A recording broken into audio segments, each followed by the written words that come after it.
Primero te preguntaba, la tercera generación de italiano, ¿vos o cuarta? ¿Ya estamos en la cuarta con tus hijos? No, yo no soy ciudadano italiano. Ah, vos no sos ciudadano italiano. No, por una cuestión, mira, te voy a contar.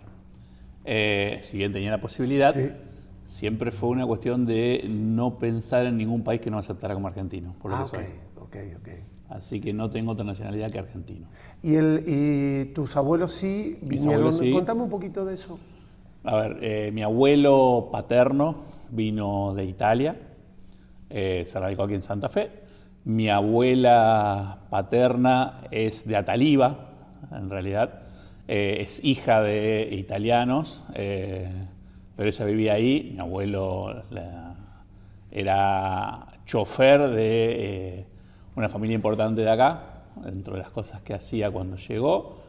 Y la encontró a ella, hija del dueño del almacén de ramos generales de Ataliva, así que ahí se enamoraron y se vinieron para Santa Fe. Mi abuela materna es santafesina, mi abuelo materno son santafesinos, así que toda mi familia es de acá, de la ciudad de Santa Fe. Digamos, todos los matrimonios se nacieron acá, mi papá, mi mamá son santafesinos. Hay muchas cosas que me llamaron la atención tuya, primero por tu currículum y por tu conocimiento y por tu ciencia, ingeniero, químico, doctor, docente, investigador. ¿Tus padres inducieron eso en vos o No. cómo fue eso? No, mi mamá es maestra y mi papá terminó la secundaria grande con el técnico, así que nunca fueron universitarios. Soy primera generación de universitarios. Mira vos, ¿y tampoco había en la familia que vos detectaba algo en tu mirada para el futuro? No, claramente siempre me gustó indagar, ver y demás, siempre fui inquieto. Y en esas cuestiones me llamó la atención la química, ¿no? Y bueno, la química que era, de chico tiene que ver con el fuego, las reacciones, los colores, los humos y demás. Y después tratar de entender los fenómenos. Y eso fue un poco lo que marcó. Yo decidí pedirle a mis papás cambiarme de escuela al terminar la primaria para ir a una escuela de la universidad, para estudiar una escuela técnica. ¿Dónde es? ¿Dónde fue? La escuela de la universidad, la escuela industrial. Ah, ok. Yo hice una primaria en una escuela privada, donde mis padres pensaban que yo podía ser, después pensando en que fuera profesional y demás. Al terminar la primaria, dije, no vamos para ese lado que ustedes imaginaron, pero sí quiero. Y bueno, pasé a la Escuela Industrial Superior, aquí de la Universidad Nacional Litoral, así que entré terminado séptimo grado a la universidad en la que estoy todavía. O sea, ahí fue a ser técnico químico, claramente se abrió la posibilidad de ingeniería, dándome claramente que no era ya la disciplina química, sino el resolver los problemas, el tratar de ver cómo se podían abordar las cosas y demás. Ahí estudié ingeniería química y bueno, después obviamente el quedarse en la universidad, en las posibilidades, esto de definir, te vas a una empresa o te quedás en la universidad. Se abrieron oportunidades del CONICET, se abrieron oportunidades de seguir estudiando, se abrieron oportunidades del exterior y bueno. Conocimiento continuo, pero me voy a ir un poquito para atrás y tiene que ver, hay montones de cuestiones que hacen los padres con los hijos. ¿Y qué valores te inculcaron en ese recorrido previo a todo esto que me estás contando? La responsabilidad, el trabajo, el que las cosas empiecen y terminan, y eso fue la escuela también secundaria, muy importante. La escuela técnica tenía eso. Las cosas empiezan y se terminan y tienen un plazo de entrega. ¿Y siempre vos tenías una decisión, se perfilaba para lo que vos después lograste o había dudas en el camino? No. Era una cuestión de formación, no una cuestión de qué iba a ser. ¿No? Uno va cambiando, uno va soñando cosas, va pensando, y eso tiene que ver también con la capacitación que vas recibiendo, no solo en la formación profesional, sino con tus relaciones, con lo que va pasando fuera del aula. Hay una, más allá que uno tiene el camino, vos dijiste una palabra que es sueño. ¿Pensaste que el sueño se concretó o mucho por recorrido? Porque después vamos a hablar de todo lo que has hecho, pero Me voy a detener en el sueño, porque muchos chicos están viendo esta entrevista y muchas veces nos preguntamos qué pasa con los sueños de un adolescente. Bueno, obviamente que uno tiene diferentes tipos de sueños, ¿no? Okay. El sueño de ser ese gran profesional que resuelva los grandes problemas de la humanidad, no. ¿No? Ese no fue el camino, porque uno se va dando cuenta también que es muy difícil con las herramientas que tiene, en el lugar que está y demás, volcarse a resolver alguno de esos problemas. Y muchos de esos problemas, para empezar en una punta, tenés que irte del país y quedarte fuera del país porque las condiciones están allí. Okay. Claramente esa decisión familiar nosotros fue quedarnos en Argentina, pensar que también después era un buen lugar para criar nuestros hijos, que iba a ser un buen lugar para estar cerca de nuestros afectos, de nuestros padres que se iban a poner mayores, y que estábamos muy contentos de ser argentinos. Entonces, donde podríamos ir a cualquier lugar del mundo que nos valoraran por los que somos. Hay una cuestión que es importante, yo lo traspolo al deporte cuando uno le pasan cosas en algún momento que determina el ir por acá o el ir por allá. ¿Qué experiencia vos en esa adolescencia, un poquito ya estudiando, te marcó y dijiste, no, estoy bien por acá? Bueno, hay decisiones que uno va tomando en el camino. Mientras yo estudiaba en la facultad y antes de ver qué iba a hacer cuando sea ingeniero, salió la oportunidad de relacionarme con el CONICET porque necesitábamos un técnico. Okay. Entonces, yo era técnico. Ah, justo eras. Era técnico, entonces decir, bueno, esto me da una oportunidad de seguir formándome o haciendo otras cosas mientras estudio. Es decir, que era un reto, en lo que te ofreciera también un reto como estudiante. Sí, claramente. Ah, ok. Claramente. Okay. Claramente, y además ¿Te costó? Me gustó. ¿Y te costó? Sí, me costó porque también tuve que, de alguna manera, compatibilizar, empezar a formarme y a trabajar con estudiar. Pero también me ordenó. El esfuerzo. Sí, el saber de que si vos ordenás podés cumplir, podés de alguna manera marcarte tus metas, y eso fue una ayuda, porque lo que me obligaba de alguna manera a trabajar y a hacer, me daba contacto con un montón de gente muchísimo más formada, que cuando le preguntaba cosas que por ahí estaba aprendiendo o por aprender, tenía mucho más material del que yo iba a tener. Entonces es como que tenía el acceso a la enciclopedia antes que me contaran en la clase. Entonces, ¿admirás el conocimiento de tu colega y la gente? Sí, totalmente. Totalmente. El sentido crítico e inconformista para mí son dos cuestiones muy fuertes. Hay un tema, cuando venía para acá siempre, o en la región, o estaba en Córdoba, viví en Entre Ríos, viví en Buenos Aires, pero hay un tema de prestigio en la UNL. Y siempre me pregunté si ¿qué la hizo a esta universidad tan prestigiosa en la región? ¿Qué pensás vos que fueron los pilares de esta historia? Yo creo que hay una cuestión que es el devenir histórico de la universidad, que ha tenido que reconvertirse permanentemente. ¿No? Esta es una universidad, imagínate que cuando nace es el primer proyecto regional del país. Es la primera universidad regional, sede en Santa Fe, sede en Rosario, sede en Paraná, sede en Corrientes. No había caminos a Corrientes, no había túnel subfluvial, ¿no? Había que desde el rectorado pensar cómo desarrollar cada una de las disciplinas, de las carreras y trabajar como una sola universidad. Después se creó la Universidad Nacional del Nordeste y todo el bagaje que tenías en el norte lo perdiste. Después se creó Rosario y perdiste todo, la parte más importante de la universidad. Y después Entre Ríos. Entonces siempre la universidad se tuvo que repensar, que ver cómo arreglársela, porque así como nació la Universidad Nacional del Nordeste, la de Rosario y la de Entre Ríos, no hubo una compensación histórica de decir, bueno, perdieron 5 facultades, acá le vamos a crear 5 facultades.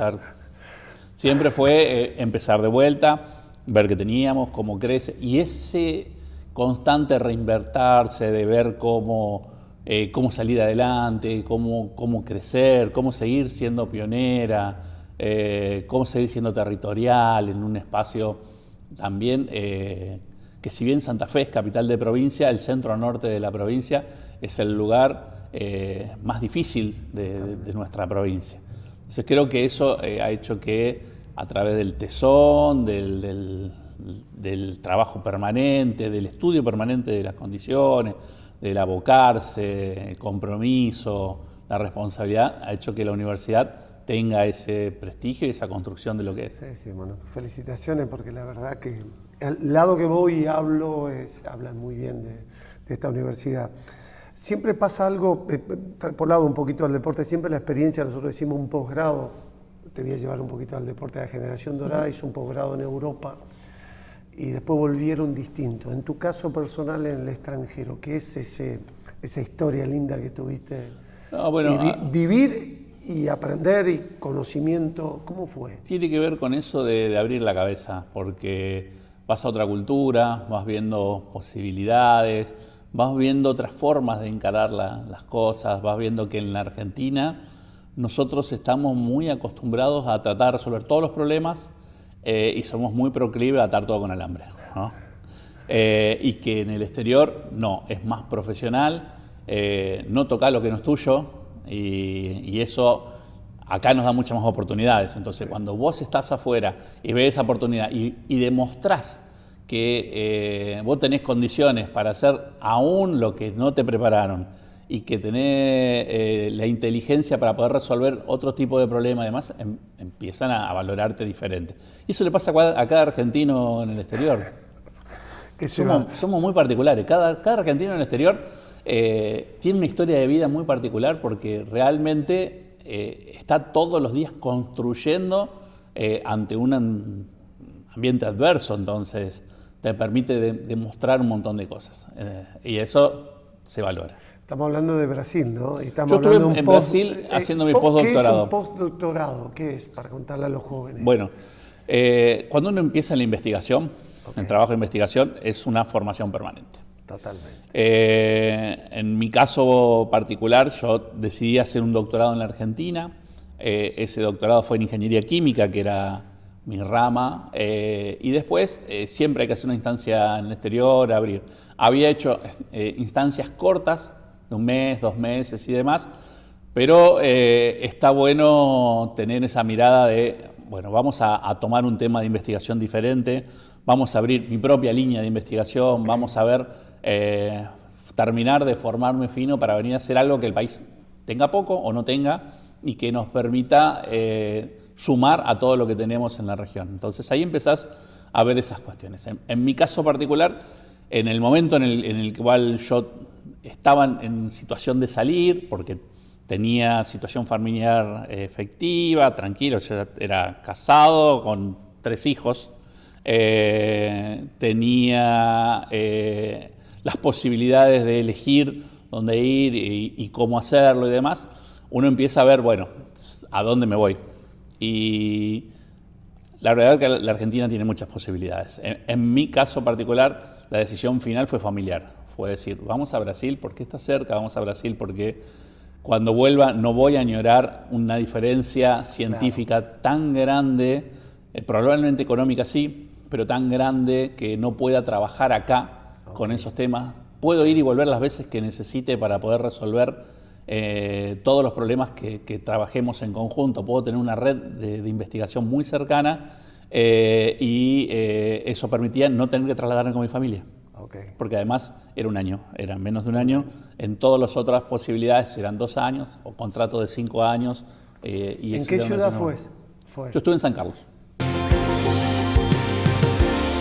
Venir para el hospital y ver esto me pone bien. En esta obra de Ramírez, del hospital de Ramírez, después de 30 años, y ver gente trabajando, me alegra mucho. Estamos en la obra del tránsito pesado, que es una obra muy esperada, que va a facilitar mucho el tema del ingreso de la producción. Hace muchísimos años que estuvimos anhelando este edificio, que tanto soñamos, tanto sea alumnos como docentes. Vamos a tocar el CONICET nuevamente porque creo que es sumamente importante, porque han pasado cosas con el CONICET en estos días. Contame qué te dio y qué perspectiva tenés para el futuro con esto. El CONICET lo que me permitió es acceder a un lugar donde cuando yo empecé no estaba en la universidad esas condiciones. No estaban dadas. No estaban dadas porque cuando uno empieza a elegir un tema de tesis, empezamos en los albores de la internet. Okay. ¿No? Entonces, no es como ahora que vos pones una palabra en las redes y podés tener millones de información. Totalmente. En ese momento había que formarse para hacer una búsqueda.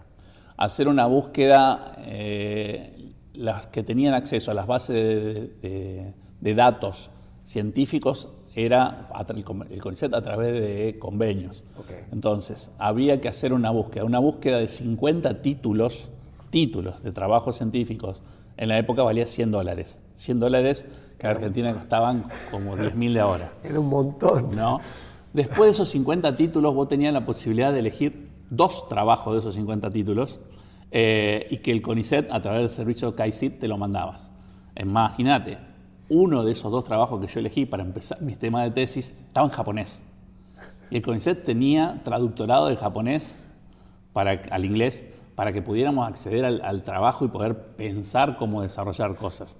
Eso en la universidad no existía. Eso en la internet no existía. O sea, yo tengo acceso a mi cuenta de correo, que primero era grupal, no era individual, desde hace muchísimo tiempo. Y por eso mi correo institucional, que sigue siendo, mi correo es EJOMA de Enrique José Varela, tiene 5, porque en ese momento Bitnet solo podía poner 8 letras. Qué loco, ¿no? Entonces, ahora vos podés poner todas las que se te encanten, pero en el momento había solo poner 8 letras, había que jugar, las cuentas eran institucionales, había una computadora que usábamos todos, para poder imprimir había que hacer cola o tirar una impresora en general. Mis primeros gráficos fueron en Plotter. Para poder Plotter tuve que hacerle programar al Plotter las gráficas que uno quería. Entonces aprendí muchísimo, la verdad que a resolver muchísimas cosas que CONICET lo tenía puesto en Santa Fe como base. Acá, como base. Todo este conocimiento y este recorrido te hace impulsar cosas, y yo leía festivales de matemática, química, toda esta historia de que vos estás siempre para arriba. ¿Qué te motiva todo el tiempo a eso, hacer, generarlo? Primero, creo que toda la cuestión de conocimiento hay que transformarlo en cultura. ¿No? Y hay una cuestión ahí que como que hay una definición que dice que cultura es todo aquello que queda después que te olvidas lo que te enseñaron. ¿No? Entonces, a partir de ahí si nosotros nos amigamos con el conocimiento, si nosotros nos amigamos con la ciencia, podemos entender la importancia del conocimiento de la ciencia en la vida cotidiana y podemos entre todos seguir desarrollando y mejorando. Si la brecha es muy grande, estamos muy lejos de poder resolver muchos problemas. Necesitamos todo ese eslabón. Entonces, siempre uno está pensando cómo mejora, cómo llegamos mejor a la gente, cómo le explicamos las cosas a la gente y fundamentalmente a los chicos. Totalmente. ¿Qué países son los top 3 que esto lo tienen más o menos resuelto? Que vos sepas. Y a ver, no hay un país realmente totalmente resuelto. Cada uno lo toma en formas diferentes, pero los países nórdicos están mucho más cercanos a poder explicar todas las situaciones porque en la escuela tienen una forma diferente de enseñar ciencia, tienen una forma diferente de hacer el acercamiento al método científico y demás. Nosotros nos hemos quedado atrás en la cuestión de que hemos dejado muchas de las actividades prácticas, experimentales, manuales en la escuela. Entonces, qué sé yo, vos podés enseñar ciencia en un curso desde cocinerito hasta una carrera tecnológica, una carrera científica, en cualquiera. Entonces, el método científico, el por qué, y fundamentalmente preguntarte por qué pasan las cosas y por qué no pueden cambiar. Claro. ¿Por qué las cosas tienen que ser así? Si vos crees que todo está bien, tenés un problema. Claro. Y estamos hablando de evolución, entender la evolución como eje de todo esto. También creo que vos has promulgado todo el tema de la vinculación de la universidad y la industria Creo que también eso es un valor en el sector productivo, sin duda, ¿no? El sector productivo necesita conocimiento. Los países más evolucionados es porque están permanentemente agregando conocimiento al sector productivo, al sector social, al sector de toma de decisiones, al sector político. Entonces, ¿para qué sirve una universidad si el conocimiento queda dentro de la universidad y no vuelve a la sociedad? Entonces, tiene que volver en cada casa, en cada empleo, en cada fábrica, en cada hospital. Y esa es la misión de la universidad, darle herramienta a la gente para transformar su vida. Hay un tema, el otro día hablaba con un docente, el tema y lo escuchaba a Bonadeo con el tema del deporte, que también el deporte en una parte importante educa y forma, para estar en condiciones también para prestar atención a la matemática, a la ciencia, hacer la actividad física, no el deporte como en sí.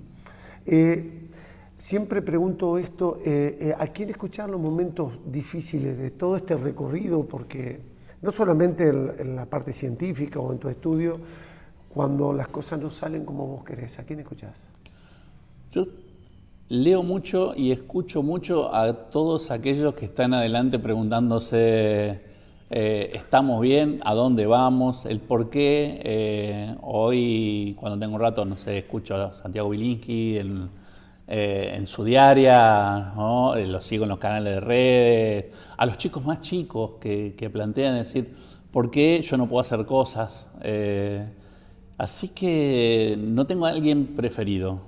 Sigo a todos los CEOs de todas las empresas de inteligencia artificial, sigo a todos los CEOs de tecnología, sigo a Elon Musk claramente, pero no es para seguir lo que hacen, sino un poco para tratar de construir escenario y tratar de ver, bueno, si esto pasa, ¿qué va a pasar? O sea, si hay alguien que es un tipo de los más importantes del mundo, que plantea que en vez, con toda su plata y toda su influencia, que en vez de resolver los problemas de la Tierra, no tenemos que ir a Marte, estamos en un problema.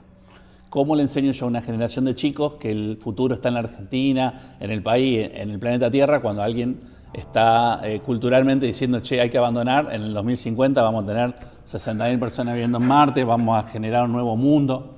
O sea, hay una dicotomía. Entonces, ese es el escenario y la discusión, porque decir, bueno, ¿a quiénes estamos formando? ¿Para qué estamos formando? ¿Para subirse primero a una nave o para que entre todos tratemos de hacer más viable esto y resolverlos entre todos? Entonces, sigo mucho esas cosas y lo uso mucho en la contradicción de mi misma decisión. Digo, bueno, ¿qué estoy haciendo? Y ahí volvemos un poquito para atrás también, porque tiene que ver qué le dirías a ese chico. Hay muchos jóvenes que están viendo esto, a un chico, a ese Enrique de 20 años que estaba con toda esta locura, linda, y de golpe hay millones de chicos te pueden estar escuchando y decir, ¿qué le decimos a ese pibe de 20 años hoy? A ver, si realmente tiene ganas de crecer, de hacer cosas, de cambiar el rumbo de la sociedad, se puede. No tiene que ser conformista, tiene que ser muy inconformista, y los cambios son pequeñitos y al lado tuyo. Cambia en tu casa, cambia en tu forma en la cocina, en las discusiones, tratá como querés que te traten, tratá de resolver los problemas, fíjate en el de al lado, mirá el problema que tenés en tu casa, mirá el problema que tenés en tu barrio, mirá el problema que tenés en tu escuela, mirá el problema que tenés en la universidad, en donde sea. Si vos resolviste un poquito de problema y todos resuelven un poquito de problema, cuando sumamos estamos resolviendo muchísimas cosas. Los cambios vienen de abajo para arriba, no de arriba para abajo. Hay un tema de legado y de futuro, y viendo todo lo que conocéis, lo que hacés y lo diferente que sos por tu trayectoria, historia, ¿cómo te gustaría que te vean a vos también? ¿Cómo te gusta que te vean en la actualidad? ¿Cómo te gustaría que te vean en 10, 15 años a vos? A mí me gusta que me vean que el de hace 20 años, el de 10 años, es el mismo, en el sentido de me llaman por mi sobrenombre, me conocen dónde está, cualquiera me para, puedo hablar en cualquier lugar. ¿Cuál es tu sobrenombre? Que no te pregunto. Quique. Quique. Bueno, a mí me conocen desde mi casa hasta cualquier vecino, cualquiera acá, cualquier persona, o sea, cualquier alumno. No hay diferencia, o sea, somos todos horizontales, somos iguales. No soy ni más ni menos que cualquiera. soy uno más y que ese uno más trate de, con su ejemplo, decir, bueno, mira, si te parece bien lo que yo estoy haciendo, hacé lo tuyo. Si no, vení y decímelo, porque muchas veces uno no se da cuenta y necesita también que cambie. Pero después es eso, tratar de decir, si yo te serví de alguna cuestión, bueno, encontrá tu camino y sé vos también esa lucecita de cambiar un poquito. ¿Cómo te imaginas Santa Fe en 5 años? Yo creo que Santa Fe necesita más compromiso de la gente. En nosotros hay un tema que nos preocupa, que es el qué esperamos, ¿no? Okay. Y yo creo que no hay que esperar. Es al revés. ¿Qué hacemos? Entonces, ¿qué hacemos? ¿Qué vamos a hacer mañana? ¿Qué le vamos a dejar a nuestros hijos? ¿Peor que hoy o mejor que hoy? Si es eso, bueno, ¿qué puedo hacer yo?